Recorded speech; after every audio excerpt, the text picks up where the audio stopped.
Y vamos saludándonos más al ratito en lo que se van conectando más resentidas y resentidos. Pues bueno, fíjense que nuestro programa hoy tiene que ver con esta pregunta que de repente nos hacemos. Bueno, yo me la hago muy constantemente y por eso quería hoy compartirles algo de lo que pienso con respecto a esto, de si Andrés Manuel los hubiera aplastado. Estoy hablando en el sentido, por supuesto, político. Miren, nosotros tenemos una historia en nuestro país, una historia bastante, digamos, complicada en el sentido de la manera en la que se ejercía el poder y cómo se impuso, ¿no? El régimen que inició desde 1988. Y yo he dicho que ante todo el régimen salinista neoliberal tenía que ser ante todo autoritario, porque no podía ser de otra forma. Un régimen que iba en contra de las libertades, en contra de los derechos, en contra de el bienestar, no podía ser de otra forma que no fuera autoritario. Entonces, la forma en la que ese régimen autoritario se mantuvo durante más de 30 y tantos años, casi 4 décadas, pues en realidad solamente se puede explicar por medio del autoritarismo. Yo he explicado aquí que la forma en la que se perpetraron estos sistemas, este sistema mexicano, pues tenía mucho que depender del ejército y de las fuerzas del ejército, y se creó, hay un monólogo especial de esto específico, de cómo se creó una élite en las Fuerzas Armadas, que incluso, lo he dicho, todavía existe, muy debilitado, pero sigue existiendo.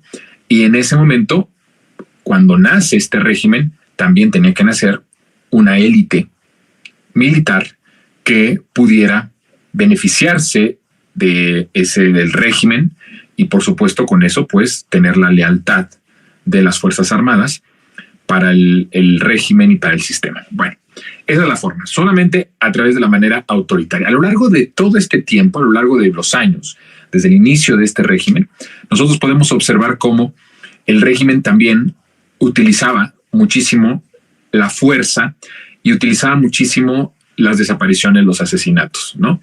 Y esto es muy importante porque en nuestra historia tenemos un agregado de muchísimas personas que desde la izquierda, desde las luchas sociales, desde las izquierdas, no solamente una izquierda, de la diversidad de izquierdas que existe y que existía y que existe en nuestro país, pues cuando había algún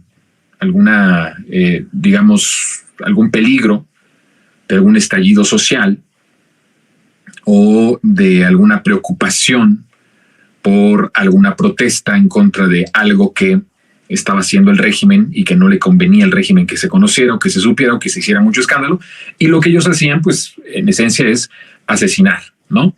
Asesinar a los militantes, asesinar a todos los luchadores sociales. En la época de Salinas de Gortari, solo en el sexenio de Carlos Salinas de Gortari, hubo muchos asesinatos de defensores de la libertad, de muchos militantes de las izquierdas que fueron asesinados o fueron desaparecidos, ¿no? Estamos hablando de que hay una tradición en nuestro país por justamente el que teníamos un régimen completamente autoritario de desaparición y de asesinatos, de tortura hacia todos los opositores, hacia todos los que pensaban de forma diferente y pensaban de forma distinta al régimen. Esa era una forma importante de oprimir y de ejercer una violencia específica de asesinatos, desapariciones o tortura, ¿no? Porque los hacían, muchos de ellos, pues terminaron en las cárceles y ahí eran torturados. Muchos de los opositores, de los líderes de izquierda o de los luchadores de esa época, pues terminaron en la cárcel y ahí eran terriblemente torturados. Esto es la manera en la que se ejercía este autoritarismo en contra de todos los opositores y de los líderes políticos de la izquierda o de las izquierdas. Es autoritario porque, por el otro lado, había también una represión en contra del pueblo, en contra de los levantamientos, en contra de todas las expresiones sociales que advertían o que ya estaban padeciendo los estragos del sistema. No sé, por ejemplo, en Argentina, a pocos días, a pocas semanas de que Milei tomó protesta como presidente de esa nación, pues apenas la semana pasada, ¿no? Hubo una protesta multitudinaria de diferentes sectores de la población. En realidad había trabajadores, amas de casa, trabajadores independientes, universitarios, jóvenes, estudiantes, es decir, una variedad de personas, digamos, un hartazgo generalizado. Todas estas expresiones en el tiempo del salinismo, pues también empezaron a tener, obviamente hoy tenemos las redes sociales, todo es mucho más visible. En ese tiempo no se tenían las redes sociales, pero en realidad a partir de Carlos Salinas de Gortari también se vive, tal vez no en la intensidad con las manifestaciones como las que vimos la semana pasada en Argentina, pero había distintas manifestaciones y expresiones sociales que ya, sobre todo de los campesinos, de los obreros, que ya advertían que iba a ser un momento complicado y que se empezaba a vivir una pesadilla en nuestro país.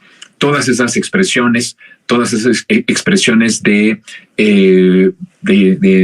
malestar, de clamor popular, pues también eran aplastados por el régimen autoritario.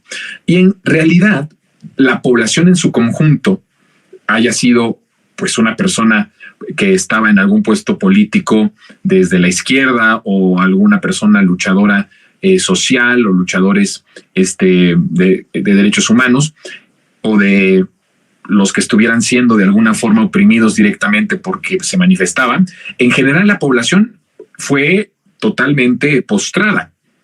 Toda la población, en el momento en el que empezó a haber una reducción en el salario, más bien lo que significaba era que cada vez nuestra moneda valía menos y entonces empezábamos a ver un empobrecimiento sistemático de la clase trabajadora y empezamos a ver todo esto, todo el saqueo, todos los servicios que se privatizaron, toda esa la libertad del mercado de una forma estratégica que se impuso en nuestro país, por supuesto, para crear lo que yo llamo la creación de la oligarquía mexicana, que es una creación que justamente se lleva a cabo en pleno sexenio de Carlos Salinas de Gortari.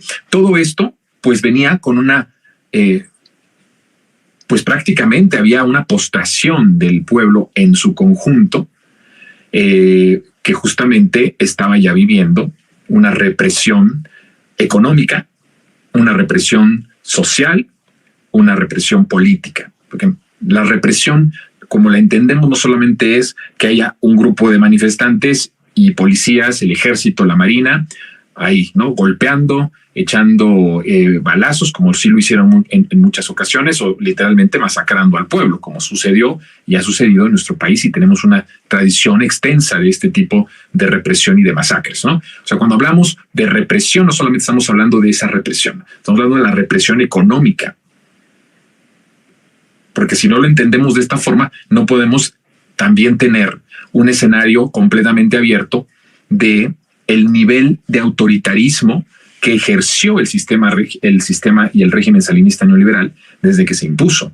Entonces, esa represión social que tenía que ver con todo el debilitamiento de la economía popular, de la economía familiar de los trabajadores, toda la falta de oportunidades que empezó a haber, la carestía y desde luego los altos precios de la canasta básica, el desempleo, la inflación, las devaluaciones, todo este conjunto de acciones económicas que no fueron errores, sino que fueron un plan estratégicamente bien hecho para satisfacer el apetito feroz de las oligarquías, de la recién creada o inaugurada o el nacimiento de esta oligarquía. Todo lo que se hizo no fue un error. Porque muchos hablan, colegas analistas dicen, bueno, es que son ineptos. No son ineptos, no, o incapaces.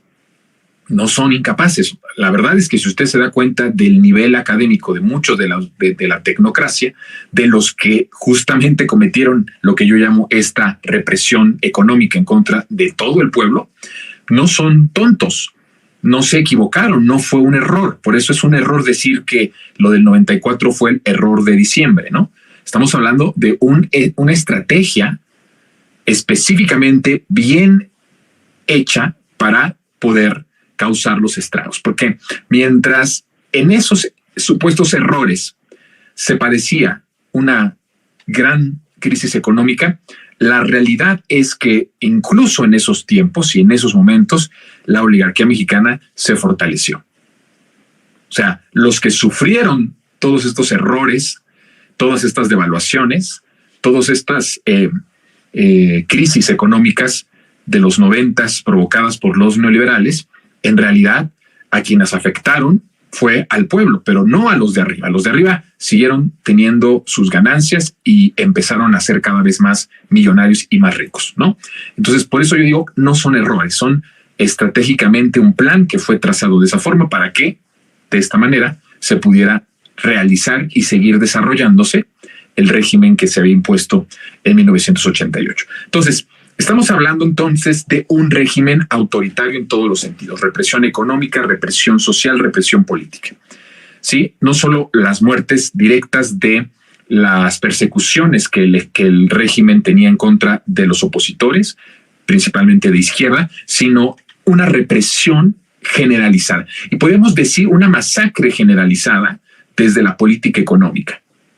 Porque a través de la política económica que ellos impusieron, México tuvo 60 millones de pobres. Desde la imposición de ese neoliberalismo se construyó en este país una fábrica de pobres. Pero cuando hablamos de pobres regularmente, que también es una cuestión cultural que trajo mucho el neoliberalismo con todos sus indicadores macroeconómicos, cuando se decía aumentó la pobreza en tanto por ciento, aumentó la pobreza o la desigualdad en tantos números o en tantos porcentajes, la realidad es que esto también fue deshumanizando la manera en la que incluso se documentaban los casos o las cifras de pobreza. Cada uno de estos porcentajes significaban miles o tal vez millones de mexicanos que pues tenían esta situación de desesperanza, de desesperación, y que muchos murieron. Y que muchos literalmente murieron de hambre. Entonces, hay que partir de esta idea de que el régimen salinista neoliberal fue ante todo un régimen autoritario.